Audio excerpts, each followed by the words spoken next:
Vastu living में आप सभी दर्शकों का फिर से स्वागत। मैं हूं विकास नांगिया। दर्शकों, आज हम अपनी वास्तु और फंक्शुई कंसल्टेंट पल्लवी जी से बातचीत कर रहे हैं वास्तु एंड ब्रह्मस्थान विषय पर। उनसे बातचीत जारी रहेगी, लेकिन पहले आइए उनसे जानते हैं टिप ऑफ द वीक।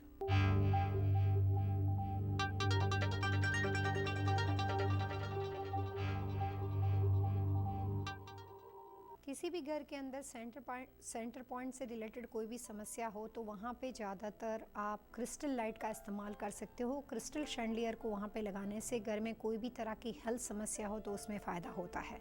ज़्यादातर हेरिडिटी से रिलेटेड बीमारियाँ ऐसे घरों के अंदर दिखाई देती है और ब्रेड विनर के लिए अपने काम में, अपने करियर में या शादी ब्याह से रिलेटेड मैरिज लाइफ के अंदर वहाँ पर परेशानी खड़ी होती है, तो ज़्यादातर वो घर के ब्रेड विनर को परेशान कर देता है। जी, क्या यही चीज़ कमर्शियल बिल्डिंग के लिए भी लागू होती है या कमर्शियल बिल्डिंग में कुछ और उसके मायने? हालांकि आपने एक ये मेटल इंडस्ट्री के जो उनकी आपने एग्जांपल दिया था ब्रेक से पहले, लेकिन समस्या का समाधान किस तरह से कमर्शियल बिल्डिंग में किस तरह से है? सेंटर पार्ट की सबसे बड़ी खूबी ये होती है कि वो हमेशा पिन पॉइंट उसी आदमी को तंग करता है जो उस बिज़नेस को ओन करता है।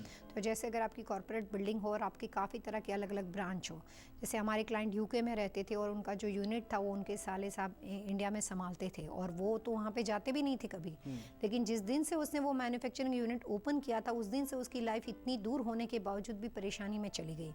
हम जब कभी भी किसी का कंसल्टिंग करते हैं तो वास्तु के अंदर घर की इफेक्ट 70% होती है, 30% उस बिजनेस प्रीमाइसिस की होती है जिस जगह से वो आदमी जुड़ा हुआ है।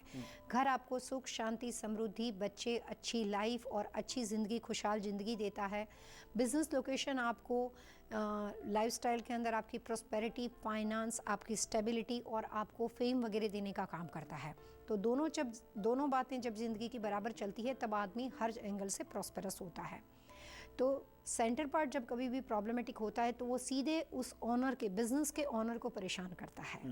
तो इसी वजह से कोशिश करनी चाहिए कि सेंटर पार्ट में और ऐसी कोई भी तरह की समस्या कभी भी ना हो। जी, बहुत सी दफ़ा लोगों के घर के ब्रह्मस्थान में जो है या तो इलेक्ट्रिकल पैनल भी होता है और वो हो सकता है कि ज़रूरी नहीं कि वो ग्राउंड फ्लोर पे ही हो, यानी मिसाल के तौर पे फर्स्ट फ्लोर पे ही हो। हाँ, कभी कभी वो बेसमेंट में भी होता है और वो ब्रह्मस्थान में आ जाता है। या इस तरह से इलेक्ट्रिकल पैनल के अतिरिक्त मैंने देखा कि रेस्टरूम आ जाते हैं, तो क्या किया जाए? अमेरिका के कंस्ट्रक्शन स्ट्रक्चर के अंदर कई बार फर्स्ट फ्लोर और सेकंड फ्लोर पे आप अपना ब्रह्मस्थान देखते हो तो आपको लगता है कि बराबर है, ऐसा पॉसिबल है। लेकिन जब कभी आप बेसमेंट में जाते हो तो वहाँ पे यूटिलिटी रूम होता है, बॉयलर रूम होता है। मैं काफ़ी होटल इंडस्ट्री के साथ, होटल मोटल इंडस्ट्री के साथ काम करती हूँ, तो वहाँ पे भी कई बार ऐसा होता है कि रिसेप्शन एरिया के बाद जो स्विमिंग पूल एरिया है या जो उनका मेंटेनेंस या जो यूटिलिटी रूम होता है या इलेक्ट्रिकल पैनल का रूम होता है वो ब्रह्मस्थान में आ जाता है। तो कोई भी तरह की यूटिलिटी, बॉयलर से लेकर इलेक्ट्रिकल पैनल से लेकर स्विमिंग पूल से लेकर एक्सरसाइज रूम से लेकर हर तरह की यूटिलिटी की व्यवस्था ब्रह्मस्थान के अंदर गलत मानी जाती है। कई बार ऐसा होता है कि अगर आप अपने रिसेप्शन एरिया में खड़े हो और आपका यहाँ पे फ्रंट डेस्क काउंटर है और उसी के सेकंड फ्लोर पे जाके जब आप एलिवेटर से ऊपर जाते हो तो आपके सर के ऊपर एक होटल का या मोटल का कोई स्टोरेज है और वो नीचे फ्रंट डेस्क पे काम करने वाले आदमी के सर के ऊपर हमेशा आता है। तो वास्तु के अंदर मास्टर बेडरूम के ऊपर या फ्रंट डेस्क के ऊपर काम करने वाले लोगों के ऊपर हैवी सामान नहीं होना चाहिए। अभी 2-3 दिन पहले मैंने यहाँ पे न्यू जर्सी में ही एक फार्मेसी को विज़िट किया था, तो उसका ऑनर जो है वो फार्मेसी के अंदर वाले एरिया में जाके रिलैक्स होने के लिए थोड़ी देर वहाँ पे बैठता था और कुछ उनका जो डील होता था वो फार्मेसी के अंदर जो उनके वेंडर आते थे उनके साथ वो लोग डील भी करते थे। तो उसकी हाइट थोड़ी सी छोटी थी, तो वहाँ पर लॉफ्ट बना के उन्होंने ऊपर स्टोरेज बना दिया था और उसके अंदर अभी उन्होंने बॉयलर और वो छोटा सा वाटर टैंक वहाँ पर फिक्स किया था। तो उनकी हमेशा आदत बनी हुई थी कि वो अंदर जाते थे, पूरे दिन काम करके जब वो थक जाते थे, एज अ फार्मासिस्ट वो काम करते वहाँ पे, तो चेयर पे जाके वो आराम करते थे। मैंने वहाँ पे जाके मेरे को जो एनर्जी मेरे कंपास के थ्रू फील हुई कि यहाँ पे काफ़ी हैवी एनर्जी है, तो वहाँ पे मैंने फील किया। फिर मैं बाहर आ गई और उनको एक्सपीरियंस करवाया। उनको बोला कि आप वहाँ पे जाओ, 3 बार बहुत ज़ोर से गहरी सांस लो और उसको अपने दिमाग के अंदर थोड़ी देर तक सांस को रोक के रखो और फिर धीरे करके आप उस सांस को छोड़ो। जब उन्होंने उसको फील किया तो उनको लगा यहाँ पे काफ़ी बड़ी हैवी फीलिंग आ रही है। फिर मैंने उनको एक सिंपल सवाल पूछा कि जितनी देर तक आप बाहर यहाँ पे बैठते हो फिर घर जाते हो, सबसे पहले क्या होता है, किसी न किसी से लड़ाई हो जाती है, कुछ ना कुछ परेशानी वाली बात होती है, यहाँ से स्ट्रेस बिल्डअप होता था। तो मैंने कहा कि यहाँ से जब वो आदमी जाता था तो काफ़ी स्ट्रेसफुल होके जाता था। तो उसके बाद धीरे धीरे जब आप किसी को कहते हो तब रियलाइज़ होता है, वरना आम आदमी को छोटी छोटी बातें रियलाइज़ नहीं होती है कि यहाँ पे बैठ के गए तो क्या हुआ, कि वहाँ पे बैठ के गए तो क्या हुआ।